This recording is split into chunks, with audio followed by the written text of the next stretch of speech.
Hey everyone, welcome to Book Chat Live. Tamara here. Thanks for joining in. Today I am chatting with Robin Nadler, the author of romance series Family by Choice. Now, before we get started, be sure to hit that like and share this video with your bookish friends.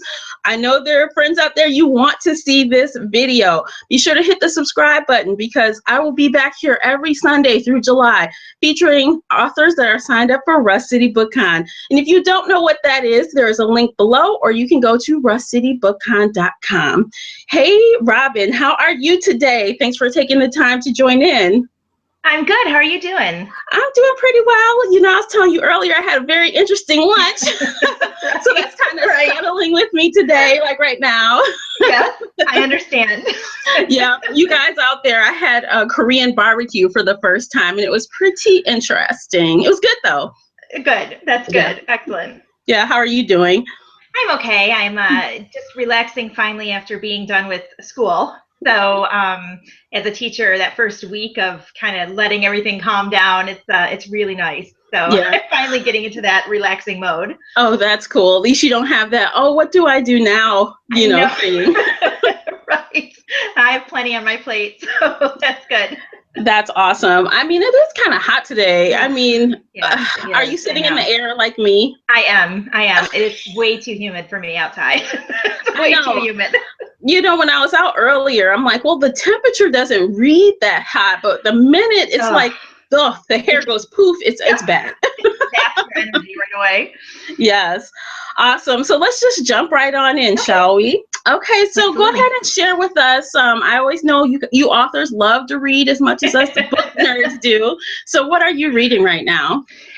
Well, I actually just got Stephen King's memoir on writing, and it's really, really good. I like to share a lot of his tips and tools with my own students, and I just find, even though I'm not a huge horror fan, I find what he has to say and what he's learned to be invaluable. So I'm really enjoying it. He's really got a good sense of humor, and it's really fun to get through. So that's what I'm reading right now.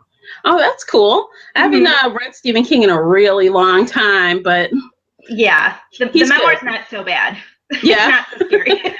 Does it make you kind of get a little insight to like what kind of mind can create those stories? And that's where a lot of the humor comes in, because he really has a sense of humor about what he does and about the whole business of writing. And so it's been really refreshing. I'm enjoying it a lot. Oh, awesome. So speaking of, books and authors, can you share with us a few books or authors maybe that have influenced, your writing style?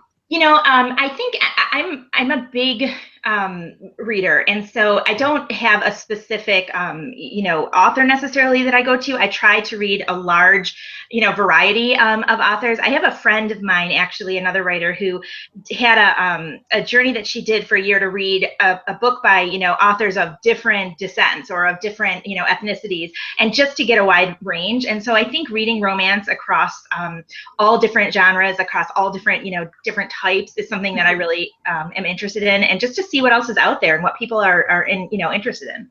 Oh, yeah. I definitely read. I don't know if you're familiar with my channel at all, but I read a plethora of genres. I'm about that life. As long as it's fiction, I usually, I'm about fiction, but I'll read horror. I'll read paranormal romance. I'll read historical romance. I kind of read the gambit, but I love it as long as it's fiction. Yes. Yes, love fiction. So tell us a little bit about, what inspired you to write and become an author? I don't, it's interesting. I think the characters inspired me. I kind of created my characters before I thought of the story to go along with them. And I know that doesn't make a lot of sense, but I kind of throughout college had my mindset on a character who became the character of Brittany in my novels, but I didn't know who she was really at that point. I just kind of had her story going on in my head for a long time. And, through life, I just didn't have time, I think, maybe the courage, I don't know, to sit down and kind of put her onto paper and figure out what her story actually was. And so when I finally sort of, decided that the story was going on in my head for so long and it was taking up too much space and it needed to come out. And I finally kind of sat down and figured out a little bit more about where she was going and how I wanted to, sort of create this entire drama around this one person, and then all the other people that would come to be a part of that. And a lot of them evolved I had no idea that they were coming. You know, when I first think about where she was in my mind and where the story is now, it's quite amazing to kind of think about that. Wow. So Brittany is one of the main characters in your book, If Only. Correct. And that is technically the first book in your series. Right. Yeah, I know it's confusing. And Nothing Matters is what I had listed as the first book, but it takes place about 9 months before If Only does. And so it's kind of more of a prequel to one couple that's in the series, but If Only begins the main story that takes over the rest of the series, and that's what I tend to tell people to start with. And then if they enjoy the characters, and Jack and Stephanie especially, their story is in book 1, which is Nothing Matters. Okay, well, let's talk a little bit about If Only. This is obviously a romance, but it has some other themes going on. So what's the secondary genre here? Well, it's medical and it's also suspense. The characters themselves are doctors, but that's not really why it's medical. It's more because my main character is sort of fighting. She's HIV positive, and she's fighting this. Really a balance between how to live her life and how to, not have that permeate every single thing that she does. And in the meantime, she meets this other doctor, Tommy, and kind of her whole life gets blown up right in front of her. A secret that she's kept for years comes out, and then she's kind of in a suspenseful run for her life because people are out to get her, and her whole story comes out in the midst of this romance that's building. And so it's a lot of action. It's a lot of, typical romance, but it's also about family and about connections and knowing who you can count on. So that's important to me. Okay, well, yesterday you mentioned this is kind of a cross between Grey's Anatomy and Homeland. Both shows that I really love, so that's a good thing. Yes, definitely. There's a lot of drama. It's very, like a soap opera kind of Grey's Anatomy-ish with the doctor side. And then there's a character named Bill who is an Army corporal at the beginning. Now he's a sergeant, but corporal at the time. And he's serving his second tour in Iraq. And so we do a lot with that. That's the military aspect of it. Okay. And then some other characters that are with him will come out later on in the series as well. Okay, so I gathered there were, I guess, a cluster of characters that are going to be seen in this book. Correct. So with all of those different characters, about 6, right? Correct. There's 3 couples, yes. How do you manage? How do you tell this story? Is it third person, first person, alternating POVs? Yeah, it is definitely. I mean, it is like an omniscient, narrator, but each character, it isn't from a particular character's point of view. It's really that you as a reader get to kind of glimpse into all of their lives, and because the characters are interrelated, so they don't exist on their own. They're all friends. They know each other, so they interact and they all help each other. So they're all involved in every sort of aspect of what's going on. In terms of the suspense part of it, the novel, and so they kind of all interact. And then there are moments, obviously, that are one-on-one with just the different couples, on their own. But it's definitely an omniscient, narrator who kind of looks in on everybody's situation for the reader to get that perspective. Okay, that's awesome, because I guess that would be a great way to kind of really know what everyone's thinking, what everyone's doing. Exactly. So I like that. Awesome. So obviously, since it's a romance, let's talk about the heat level of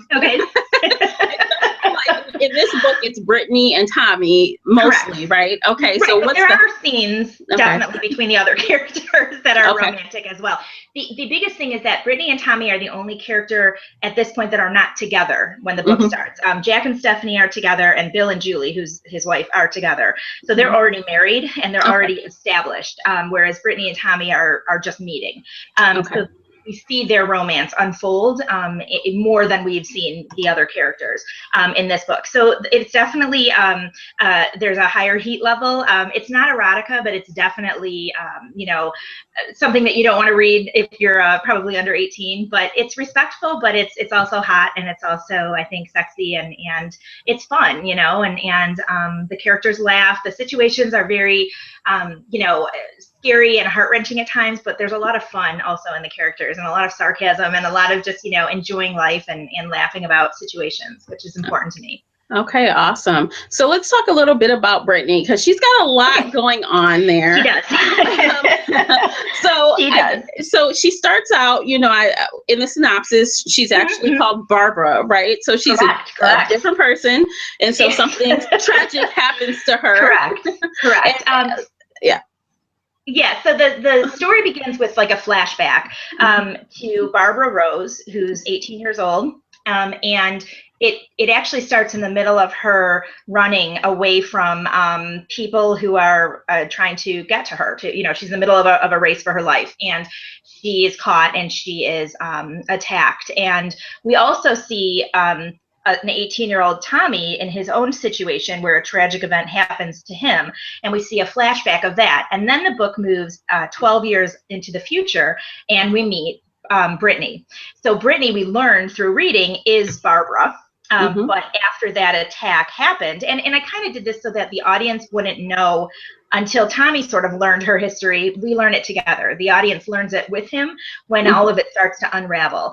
So she's not a different person, but she changed her name and became a doctor and sort of moved on with her life and left all of that behind. But the people who attacked her have come back for her, and that's the crux of If Only. And that's kind of like if only she had done things differently, and not in terms of her attack, but just in terms of dealing with it, or if we made different decisions about our lives, what would change. But we learn obviously that where she is now is just where she's supposed to be, and he's the person that she's supposed to meet and fall for. And so she has a lot to deal with, to uncover, and then she learns the support that she didn't have 18 years ago, or 12 years ago when she was 18, is what she has now. Well, that's awesome. That means that she's a very dynamic character, and she evolves a lot, which is always a good thing. Yes, absolutely. So you kind of mentioned briefly that she has HIV. Right. So I would love to know, what motivated you to, go that way with Brittany?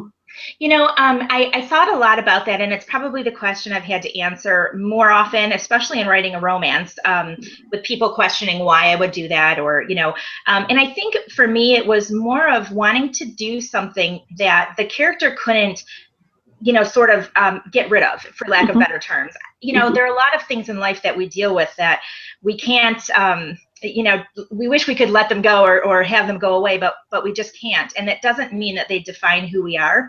And so she kind of lived her life thinking that that moment did define her, because what she was left with.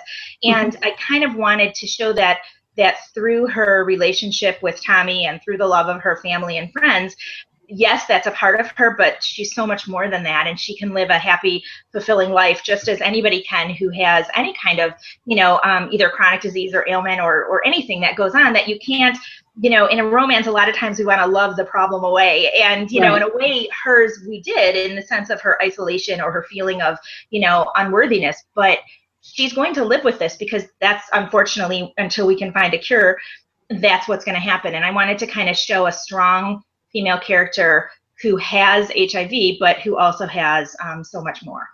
That's a great message for, the audience at large, anyone reading it.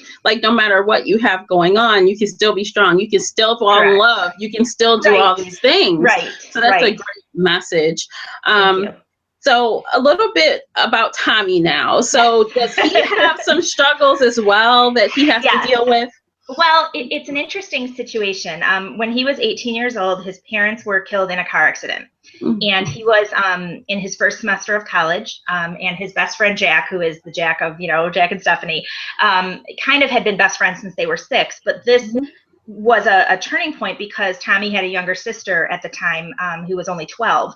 Her name is Julie. And so he and Jack sort of took it upon themselves to take her in and basically raise her, as they were 18 and she was 12. So his tragic situation of losing his parents like that, and then sort of becoming a father figure to his sister, that really has sort of stifled his romantic growth, put it that way. He went to school, he became a doctor, and he's actually a pediatric surgeon who works with oncology. And so he deals with children. And that's kind of how he and Brittany met in a conference room. So he's been guarded his whole life because of the loss that he suffered. And he's watched his sister get married. He's watched Jack fall in love and get married. And he's kind of always just been sort of the sideline guy, you know, the wingman, and he's not expecting anything or looking for anything when, you know, he barges into the conference room that Brittany's in. And so both of them are really taken off guard.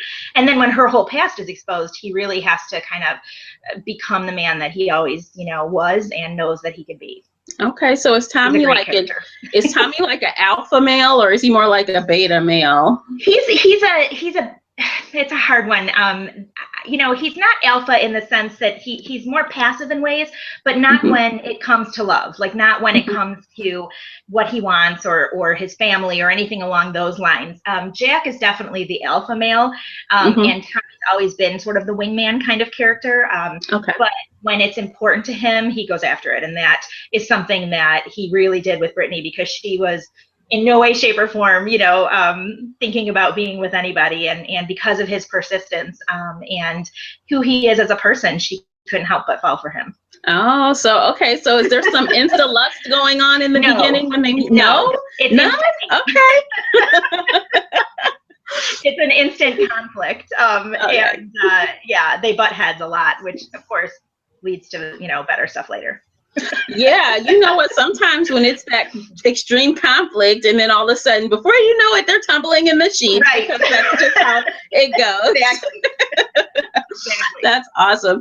So, where does this story mostly take? Where does it take place? What's the setting? So it takes place in Michigan, and it's at all of the doctors work at the University of Michigan Hospital. Okay. So Tommy heads up the Mott's Children's Hospital part, and Brittany works in the Women's Center. And then Jack is a cardiac surgeon, and Stephanie, his wife, is an orthopedic surgeon, but she doesn't practice as much.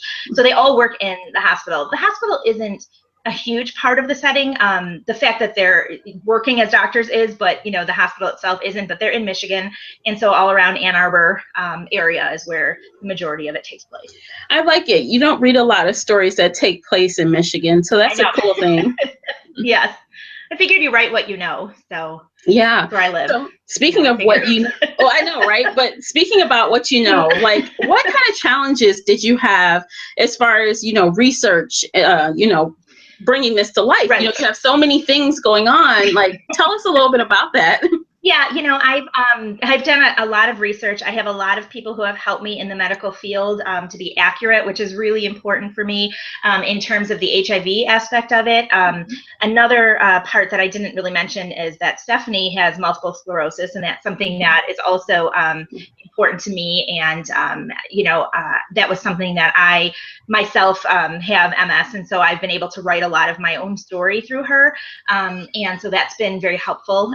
But the medical aspect and the help that I've received in the medical community and the research that I've done is very important, because I don't want people to read it who do deal with any kind of medical issue and feel that I don't know what I'm talking about, or that I'm making light of something that isn't, or just not being accurate. And everybody experiences different diseases in different ways. So it's very hard to, you know, to say one experience is the same for everybody, but I want to be as accurate as I can. And I welcome feedback on that. And people have been really helpful to me also when they read things and let me know what they think is working and what I need to fix also with that.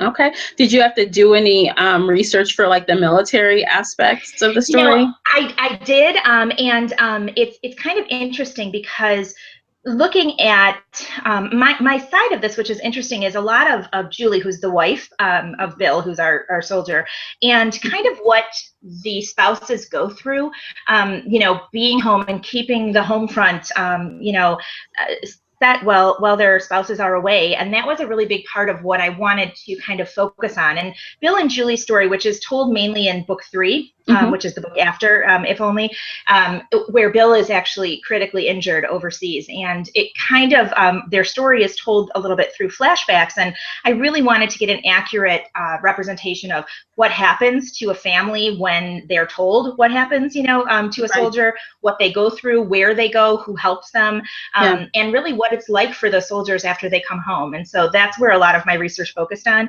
And I brought in another character a few books later named Mike, who is also, you know, a soldier, and his story sort of evolved as I went through the series to really bring more light to that aspect of the story. Okay, cool. Well, you know, I was noticing rather that this book is pretty long. I know it is. I know, I probably have it. 696 pages. Let's take a, oh goodness, There you go. yes. It is. That is a, yeah, hold that up. Let's look at the cover art again while we're talking about that. Yes. Yeah, that's a pretty chunky book there. Mm-hmm. It is. Yeah. It is. Yeah. Well, I'm sure you have tons of drama to fill those pages Right. and make it go fast, right? It is. It's a very quick read. It's a lot of action. And so, it's something that I think it is long, obviously, but people have gotten through it fairly quickly. Mm-hmm. So that cover art, is that kind of, and how did you come up with that? Did you design it or? No, I work with a cover designer.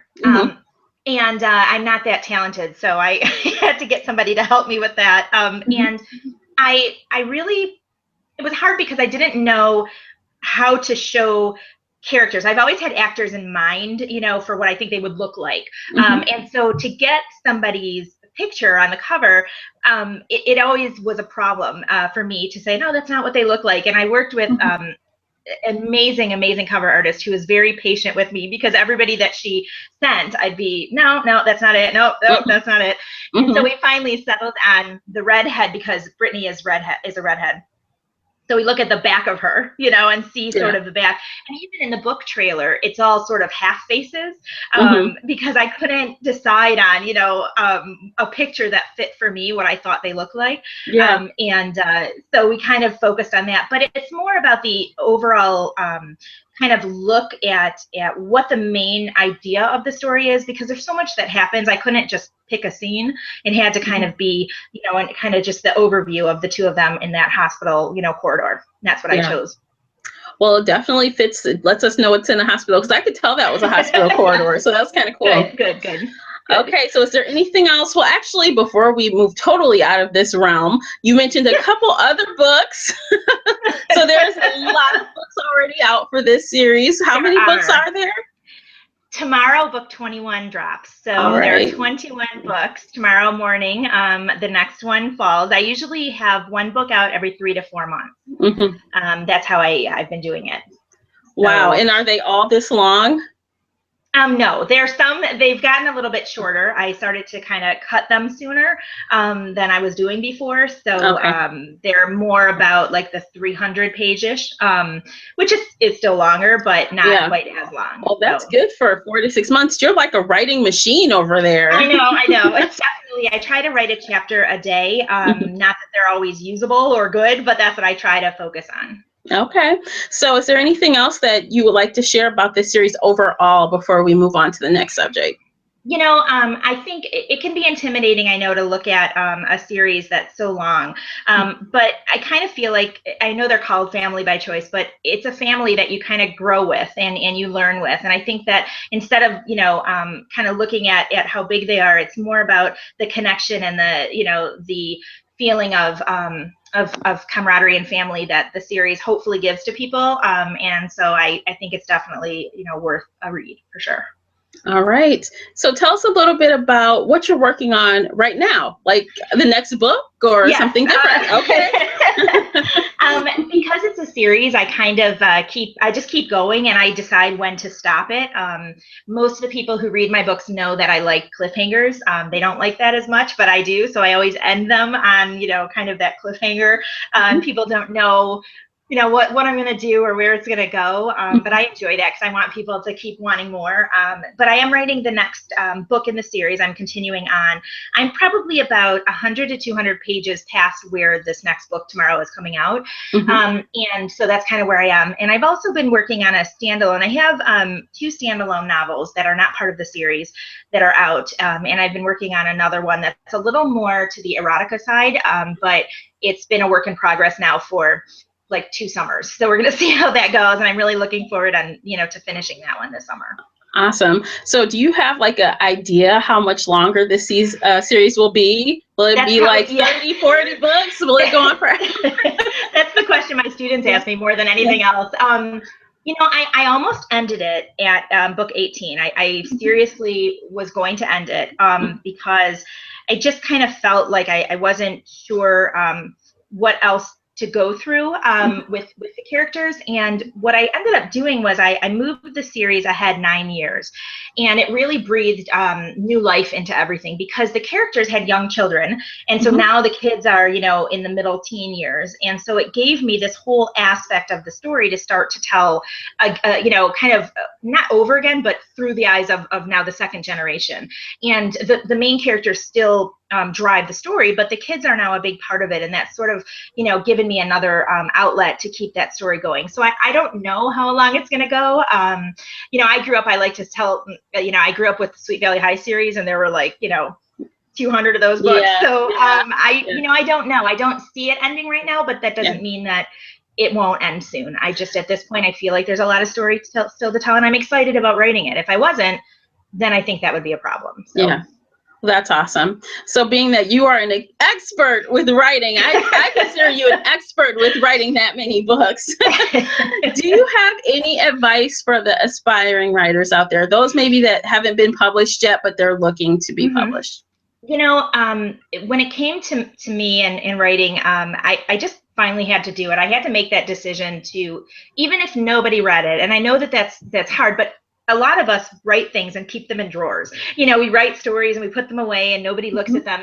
And so if we're doing that, you know, put it out there. You're already writing it, and let people, there are other people in the world who feel and share the same things that you feel and share. And, you know, if there's one person or, you know, 1,000 people who can get something out of what you're writing, you know, share that with them. And I think that you can't write for, you know, an audience of millions. You have to write because it's, you know, you're passionate about it and you want your story to be out there. And then hopefully, you know, word of mouth will get out there and people will start to read it. But for me, I just felt like I had to tell this story, and these characters were, you know, bothering me enough to get this story out that I just decided to do that. And it was really hard to let anybody read my stuff, you know, but once I did, you know, you learn, people will like, people will not, people will feel free to say what they want, but ultimately it's my story to tell. And I just think that every writer has that right to kind of get that voice out there and maybe change the world a little. Yeah, that's great advice. You got to believe in your own story, right? Absolutely. Absolutely. So let's talk a little bit about Rust City. Okay. That is right around the corner. It's coming really soon. So what books will you have with you to sign there besides If Only? I will have If Only. I will also have copies of my one standalone novel called Broken. And I will probably have the availability for people to see some of the other books in the series, but I don't know how many of them I'll have available for them to see, but they can certainly order. But I will definitely have, and I may have book 3 also, so that if they want to start with, you know, book 2 and book 3. So definitely If Only. Then I may have Love Endures, which is the 3rd book, and then Broken for sure, which is a standalone romance. Okay, awesome. So tell me a little bit about what you're most excited for during Rust City. You know, first of all, I'm excited to finally have something in Michigan. I've gone to Ohio a few times and done some signings, and I'm really excited for people here, you know, to meet readers. I love when people comment on my blog. I beg people all the time, you know, let me know what you think. And so I can't wait to just meet readers and also see what they're looking for. You know, if there's something that I can write that I haven't, that maybe they want to see, or a type of romance that, you know, isn't out there enough for them, and what they think about the characters, you know. And so I'm very, and just to talk with them, you know, and to meet them and shake their hand and you know, thank them for reading and coming out. Oh, that's cool. So let's talk a little bit about the topics, the panel topics, right? Okay. Did you select some already? Well, definitely the series writing. Okay. Yes, you got that. Yes, you're the authority there. We got you. Okay. I'm gonna, you know, talk about that. And then talking about the writing a character. I love the one about naming characters and how you do that and what connections you have when it comes to how to name and how to, you know, create your characters. So I'm really looking forward to that, and writing strong female characters also. That was something that I don't remember what the panel was called, but something about, you know, creating the characters or standalone characters like that. And I think that's really important. So I'm excited. Definitely. That's cool. I love a strong female character. I really like it when she's like, yes, you know, you're like, you tell them what to do. You tell them. I don't know. I just love a strong female character. I just love it. So I think all of us kind of do, you know. Yeah. So But that's can cool. be taken care of too, can be loved and taken care of too. That's the delicate balance. Like you want, like you're like me, I consider myself a strong woman. I work a business, I have a business, I'm in business during the day, sales, where it's mostly male dominated. And I went to a business dinner the other day. I'm like the only woman. Right. So I kind of have to be strong in the roles that I am by nature, but you still want to have a little bit, you want to come home to a man, right? And know how to, exactly. You know what I'm saying? So, I do. So that's like the thing about female characters. You want them strong, but you don't want them so strong that it's turn off, Right. And I think I try really hard to balance that and to let these women be strong, but to be taken care of also, by the men in their lives. So that's important. Yeah. That's awesome. Okay, so it's that time. It's the lightning round time. Okay. This is really fun. I'll give you the rules in case you aren't aware. Okay. It's 60 seconds, 60 questions. We never get through all 60, so don't stress. Okay. There are, some A or B questions where you have to say one or the other. You cannot say neither, and you cannot say both. You have to choose. Okay. And there are some open-ended questions. So got it. It's just intended to be all in good fun, and it will be. Okay, you ready? I'm ready. All right, I'll start the clock so that we're not going extra long. All right, vodka or rum? Rum. Beer or wine? Wine. Physical books or ebooks? Physical books. Hero or villain? Oh, villain. Name a book that you've read in one sitting. Carrie. Oh. Where's your favorite place to read? The bathtub. Oh, cool. Dogs or cats? Dogs. Early bird or night owl? Early bird. Romance or erotica? Romance. Series or standalone? I'm gonna go with series, shockingly. All right. What's your typical Starbucks order?